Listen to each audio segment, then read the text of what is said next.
देखिए बच्चों, आज हम लोग का टॉपिक क्या है भैया? मस्तिष्क। मस्तिष्क को अंग्रेजी में क्या कहते हैं? ब्रेन। ना भाई, तो ब्रेन क्या है, मस्तिष्क क्या है? मस्तिष्क शरीर का एक नियंत्रण केंद्र है। नियंत्रण केंद्र जैसे कह बच्चों, आपके विद्यालय का नियंत्रण केंद्र क्या है? आपका ऑफिस ना जी, आपके ऑफिस के हेड। ऐसे जैसे पुलिस का नियंत्रण केंद्र, पूरे जिले के पुलिस का नियंत्रण केंद्र कहाँ है? जिले में ना जी। तो ऐसे ही प्यारे बच्चों, हमारे पूरे शरीर का नियंत्रण केंद्र कौन है? मस्तिष्क।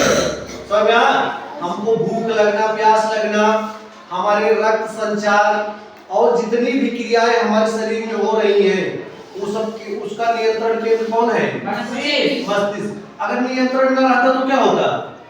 हम नियंत्रित रहते, जहां रहते हैं गिर जाते। समझा? कोई संतुलन नहीं रहता। सबको नियंत्रित कौन करता है?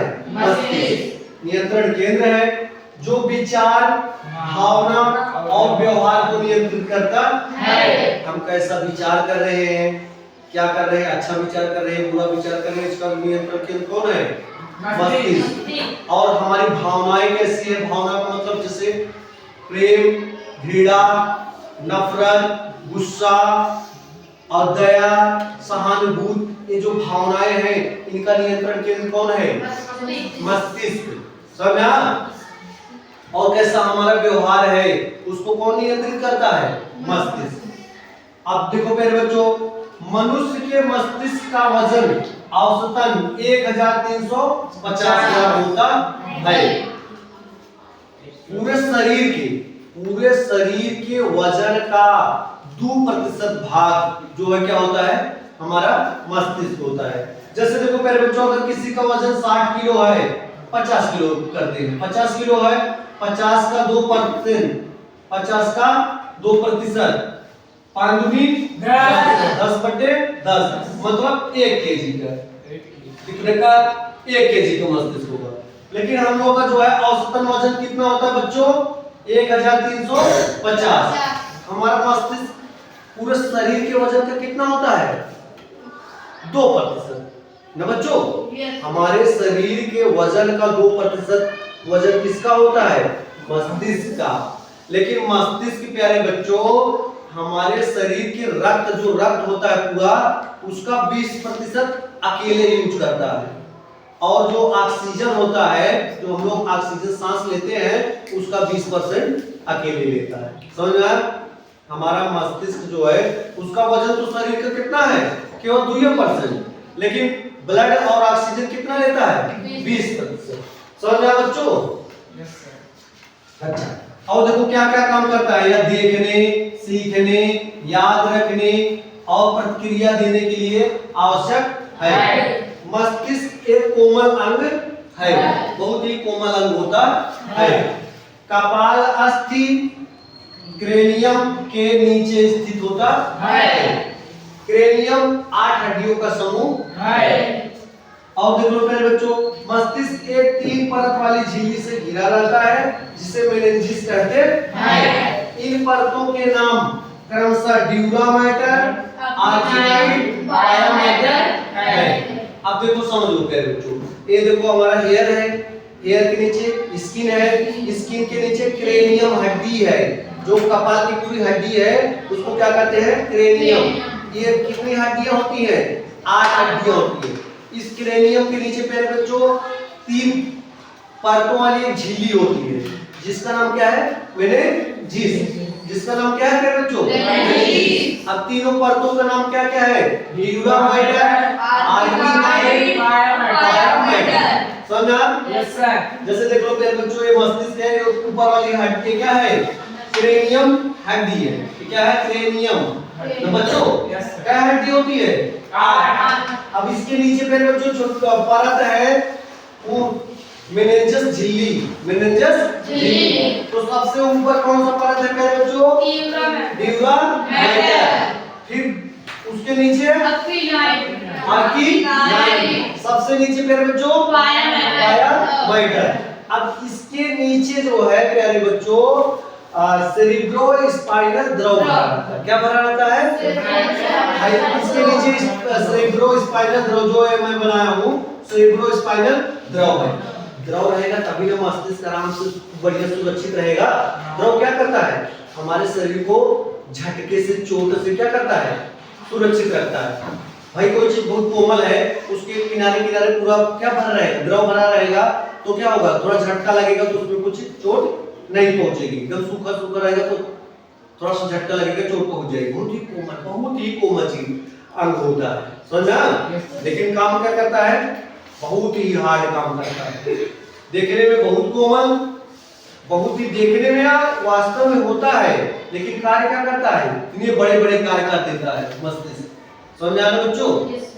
अच्छा, अब देखो मेनिंजेस झिल्ली के बारे में आप लोग जान गए, 3 परतों वाली होती है मेरे बच्चों। अगर मेनिंजेस झिल्ली में कुछ हो गया, अगर मान लीजिए रोगाणु का हमला हो गया, तो उसमें एक रोग हो जाता है मेनिंजाइटिस। मेनिंजाइटिस के बारे में आप लोग जो है जानेंगे कि मेनिंजाइटिस रोग जो है, एक हमारे देश के समाज सुधारक थे राजा राम मोहन राय। मेनिंजाइटिस रोग होने के कारण उनकी मौत हो गई थी। अगर कोई प्रश्न पूछेगा कि राजा राम मोहन राय की मृत्यु कैसे हुई थी, तो मेनिंजाइटिस बीमारी से हुई थी। ये किस में होता है मेरे बच्चों, उसी झिल्लिया में, जो झिल्लिया भी बताए हैं, उसी में हमला हो जाएगा, झिल्ली खराब हो जाएगी। जब झिल्ली खराब हो जाएगी तो इधर उधर पानी बहने लगेगा, जो क्या है, आई सेरेब्रोस्पाइनल द्रव, ये इस पार उस पार होगा, मतलब उस रोग हो जाएगा, उस रोग मेनिंजाइटिस, उससे आदमी की क्या हो जाती है, मृत्यु हो जाती है। अच्छा मेरे बच्चों, इतना समझ गए आप लोग, इतना तक समझ गए। अब मानव मस्तिष्क के जो है कितने भाग होते हैं, मानव के मस्तिष्क के 3 भाग होते हैं ना जी। अग्र मस्तिष्क, मध्य मस्तिष्क, पश्च मस्तिष्क। कौन कौन बच्चों, अग्र मस्तिष्क, तो देखो मेरे बच्चों, अग्र मस्तिष्क में कितने भाग होते हैं, अग्र मस्तिष्क के कितने भाग होते हैं, प्रमस्तिष्क, थैलेमस, हाइपोथैलेमस। कौन कौन भाग होते हैं मेरे बच्चों, प्रमस्तिष्क, हाइपोथैलेमस। अब दूसरे में मेरे बच्चों मध्य मस्तिष्क में क्या होता है, कार्पोरा क्वाड्रिजेमिना। दूसरा क्या, सेरिब्रल पेडिकल। तीसरे में मेरे बच्चों पश्च मस्तिष्क में कौन कौन होता है, सेरेबेलम, समझ आना? Yes sir. अब यहाँ पे हम लोग देखते हैं, एक एक चीज समझते हैं। सबसे ऊपर क्रेनियम, सबसे ऊपर हेयर, इसके बाद स्किन, स्किन के बाद क्रेनियम हड्डी, उसके नीचे मेनिंजेस झिल्ली, मेनिंजेस झिल्ली के नीचे मेरे बच्चों सेरेब्रोस्पाइनल द्रव, स्पाइनल द्रव के नीचे क्या है बच्चों, हमारा मस्तिष्क। अब मस्तिष्क के एक एक पार्ट को देखते हैं। ये देखो प्यारे बच्चों, जो बाहर वाला, ये वाला जो फूल पत्ती की तरह छपा हुआ है, ये क्या है, मस्तिष्क का सबसे बड़ा भाग। इसे क्या कहते हैं, उपभाग। उसको क्या कहते हैं बच्चों, प्रमस्तिष्क। क्या कहते हैं, प्रमस्तिष्क। इसी को सेरेब्रम कहते हैं। क्या कहते हैं बच्चों, सेरेब्रम। ये सबसे बड़ा भाग होता है, 2/3 भाग अकेले होता है, क्योंकि इसी से प्यारे बच्चों हम लोग कोई चीज विचार करते हैं, बुद्धि लगाते हैं। सेरेब्रम से क्या करते हैं, बुद्धि, बुद्धि लगाना, याद करना, चिंतन करना, समझा, बोलना, जो बोलना और ऐच्छिक गतियां जो करते हैं, चलते फिरते हैं, जितनी भी सोचने से समझने दिमाग लगाने वाला काम होता है, किससे होता है, सेरेब्रम से। सेरेब्रम से कितना भाग है बच्चों, सबसे बड़ा भाग, समझा ना। ये वाला सबसे बड़ा वाला भाग क्या है, सेरेब्रम। इसी को क्या कहते हैं, प्रमस्तिष्क। ना भाई काम जान गया ना, सोचना, समझना, विचार करना, तर्क करना, याद करना, बोलना, बाड़ी उड़ी, सब क्या है, अच्छी क्रियाएं करना, अपनी इच्छा से चलना, और ये सब क्रियाएं कौन करता है, सेरेब्रम। सबसे बड़ा भाग सेरेब्रम। अच्छा, दूसरा भाग मेरे बच्चों समझने की कोशिश करो। दूसरा भाग है थैलेमस। थैलेमस क्या काम करता है, थैलेमस का पहला स्थान देख लो, थैलेमस सबसे बीच में है। थैलेमस कहाँ है मेरे बच्चों, बीच में यहाँ दिख रहा है। तो इसका काम आप लोग जान लीजिए, थैलेमस का काम है कि हमारे शरीर में जो बाहरी ताप होता है और दर्द होता है, जैसे धूप वूप लगा, अरे यार जलने लगी चमड़ी न जी, और कोई कांटा चुभाया तो आपको दर्द हुआ न जी, तो बाहरी ताप और बाहरी दर्द न जी, इसका क्या करता है, इसका अनुभव कहां से होता है, थाइलेमस से। इसका अनुभव कहां से होता है बच्चों, थाइलेमस से, बाहरी ताप और बाहरी दर्द। और फिर प्यारे बच्चों देखो, कल और बताए थे आप लोगों को, इसका मेन काम है स्पर्श। स्पर्श की अनुभूति, कोई स्पर्श किया तो आपको अनुभव हुआ, कोई हमको छुआ तो कौन बताएगा, थाइलेमस। और प्यारे बच्चों सूंघना, मिठाई महक रही, हाँ ये यार, इसको अनुभूति कौन कराएगा, थाइलेमस। और स्वाद, जैसे मिर्चा खाए, मिर्चा का स्वाद अनुभव कौन कराएगा, थाइलेमस। मिठाई खाए, मिठाई का स्वाद कौन अनुभव कराएगा, स्वाद, स्पर्श, सूंघना और स्वाद न बच्चों। स्वाद को अनुभूत कौन कराता है, थाइलेमस। बाहरी दर्द, बाहरी ताप का नियंत्रण कौन करता है, थाइलेमस, कोई अनुभूत भी कराता है। अब देखो प्यारे बच्चों, हम लोग पढ़ेंगे हाइपोथैलेमस। हाइपोथैलेमस का पहला स्थान देख लो प्यारे बच्चों। हाइपोथैलेमस जो है ये वाला भाग है। ये वाला भाग क्या है प्यारे बच्चों, हाइपोथैलेमस। बहुत ही इंपॉर्टेंट है प्यारे बच्चों, ये भावनाओं का केंद्र है। क्या है प्यारे बच्चों, भावनाओं और संवेदना का केंद्र है। पहले देख लो थैलेमस और उसके बाद हाइपोथैलेमस। हाइपोथैलेमस क्या करता है, आंतरिक ताप और आंतरिक दर्द। थैलेमस क्या करता है, बाहरी ताप और बाहरी दर्द। जैसे स्किन का ताप और स्किन में दर्द को अनुभूत कौन करेगा, थैलेमस। लेकिन हाइपोथैलेमस क्या करेगा, पेट में दर्द है, अंदर आपके ऑर्गन्स में कहीं दर्द है, अंदर जो दर्द है उसकी अनुभूति कौन करेगा, हाइपोथैलेमस। और अंदर जो गर्मी है, पेट में गर्मी है, उसकी अनुभूति कैसे होगी, हाइपोथैलेमस। और प्यारे बच्चों देखो, मेन काम है ना, ये संवेदना और फीलिंग को अनुभूत कराता है। जैसे हम लोग के, हमारे अंदर जो प्रेम है, हमारे जो मन में प्रेम है, प्रेम, घृणा, नफरत, क्रोध और ईर्ष्या न जी, दया, सहानुभूति, जो फीलिंग होती है, समझा, फीलिंग समझ रहे हो ना मेरी बात, फीलिंग समझ रहे हो ना भाई। फीलिंग दिखता है, फीलिंग दिखेगा, दया दिखती है, किसी के ऊपर बस दया आ जाता है, यार बहुत परेशान है बेचारा, उसको चलो हेल्प कर दिया जाए। किसी को चोट लग गया, यार बहुत तुझे लग गया था, बहुत लोग तो देखते रोने लगते हैं, उनकी फीलिंग इतनी तेज हो जाती है ना, वो रोने लगते हैं यार। बहुत लोगों को जो है ना फीलिंग आ जाती है घृणा की, तो मतलब मोबाइल में देखने से उल्टी होने लगेगी किसी की, लेकिन उनकी फीलिंग, उनका हाइपोथैलेमस का जो स्राव होता है ना, इतना ज्यादा होता है कि मोबाइल देखने से उल्टी उनको लगने लगती है। गंदी चीज मान लीजिए देख लिए, तुमको भाई मोबाइल में हो रहा हो ना, लेकिन किसी के मोबाइल में देखो कोई घटना घटती है तो उनको फीलिंग होने लगती है, अरे यार ऐसा हो है कि नहीं। फीलिंग समझ रहे हो मेरी बात ना, फीलिंग और संवेदना कौन करता है नियंत्रण, हाइपोथैलेमस। अब प्यारे बच्चों देखो, कार्पोरा क्वाड्रिजेमिना के बारे में पढ़ते हैं। कार्पोरा क्वाड्रिजेमिना कौन है, ये वाला जो यहाँ पे लटका हुआ भाग दिख रहा है, कार्पोरा क्वाड्रिजेमिना प्यारे बच्चों देखो, देखने और सुनने, दृष्टि और श्रवण का केंद्र है।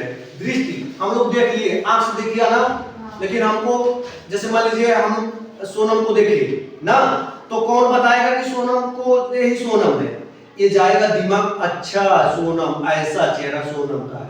इधर देख लिए भाई हम, इधर हर्षित को देखे, अच्छा बहुत से चेहरे हैं, बहुत से चेहरे हैं कि नहीं, लेकिन आंख में तो गया हर्षित का चेहरा, लेकिन ये गया दिमाग में, कहां, कार्पोरा क्वाड्रिजेमिना, अच्छा यही हर्षित है, ये बताता है। अब कान से आवाज, बहुत सी आवाज आती है, तो पतली आवाज आती है, मोटी आवाज आती है, उसका कौन निर्धारित करता है मेरे बच्चों, कार्पोरा क्वाड्रिजेमिना।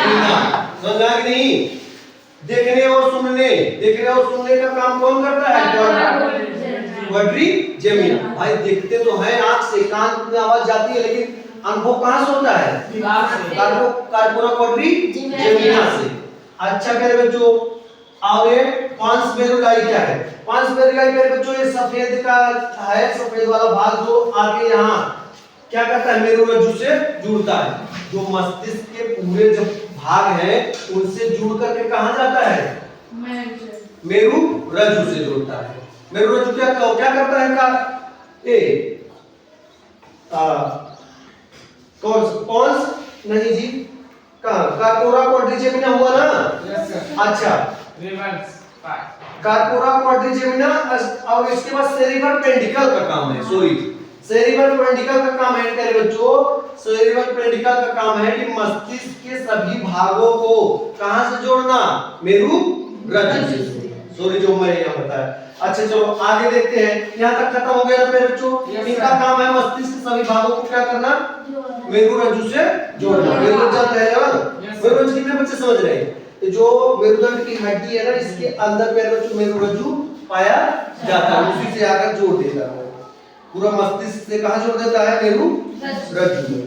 इधर समझ गए ना भाई? Yes sir. अब हम लोग समझेंगे सेरेबेलम, बहुत ही इंपॉर्टेंट। जैसे देखो ये सेब संतरा की तरह जो है लग रहा है ना, संतरा की तरह ये सेरेबेलम है। सेरेबेलम मेरे बच्चों हमारे शरीर का ना जाते हो संतुलन का कार्य करता है। समझा?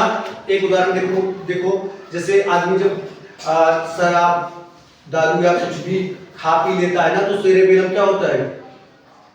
सही से काम नहीं करता और आदमी क्या करता है? लड़खड़ाने लगता है। तो संतुलन का काम कौन करता है? सेरेबेलम। सेरेबेलम हमारे शरीर के संतुलन का कार्य करता है। जैसे हमको ये हाथ कितने दो पीछे तक खींचना है, क्या करना है, इसका नियंत्रण कौन करता है मेरे बच्चों? सेरेबेलम। सेरेबेलम क्या करता है? हमारे शरीर को संतुलित रखता है। अगर संतुलित न रखे क्या हो? आदमी गिर जाए। हमको बैलेंस रखता है। समझा? लेकिन जब दारू आदमी पी लेते हैं तो क्या होता है? ये काम करना बंद कर देता है। जब काम करना बंद कर देता है तो बोलेगा क्या? उसे खुद ही नहीं पता कि मैं क्या बोल रहा हूँ। अब किधर जा रहा हूँ? कहीं नाली में गिर जाएगा और कुछ नाली वाली में कुछ कचरा वचरा कोई खाएगा, कोनो फर्क नहीं। ऊपर दिमाग में संतुलन नहीं आएगा, संतुलन खो दिया है कि नहीं? पूरे शरीर को संतुलन का काम करता है कौन? सेरेबेलम। आगे मेरे बच्चों देखते हैं पांचवेरुलाई। पांचवेरुलाई क्या करता है बच्चों? देख लो पहले इनका स्थान क्या है? पांचवेरुलाई जी। पांचवेरुलाई का कार्य, अच्छा पहले मेडुला ऑब्लांगेटा पढ़ लेते हैं नजी। मेडुला ऑब्लांगेटा पांचवेरुलाई थोड़ा सा कंफर्म कर लेते हैं। मेडुला ऑब्लांगेटा जो क्या करता है? हमारे शरीर की जो अनैच्छिक क्रिया होती है, अनैच्छिक क्रिया समझ रहे हो ना? छींक अपनी इच्छा से आती है? नहीं आती है। सांस अपनी इच्छा से चलती है? दिल अपनी इच्छा से धड़कता है? नहीं। पाचन हम लोग के मन से चल होता है कि अरे जब खाना जा रहा है पचाओ उसको, करते हैं।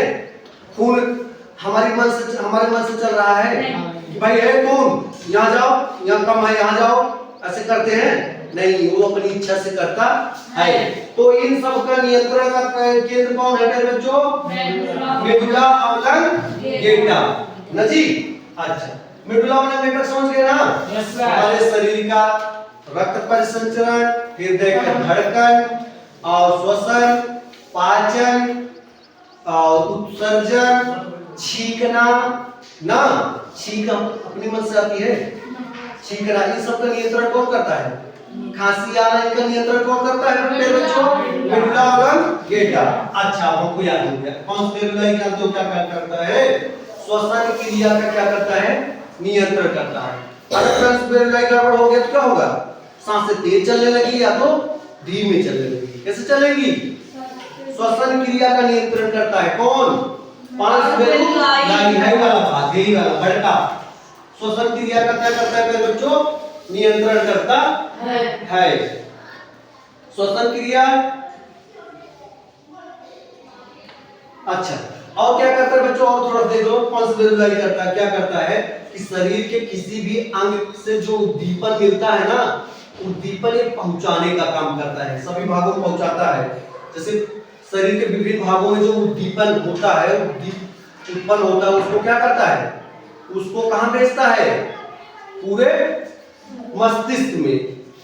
शरीर के अंगों में जो उद्दीपन होता है उसको कहां भेजता है? पूरे मस्तिष्क में। समझना? कितने बच्चों को समझ आ गया? शाबाश बच्चों। चलो एक बार आप लोग लर्न कर लीजिए, फिर से आप लोग जो है चर्चा करेंगे, आ जाएगा।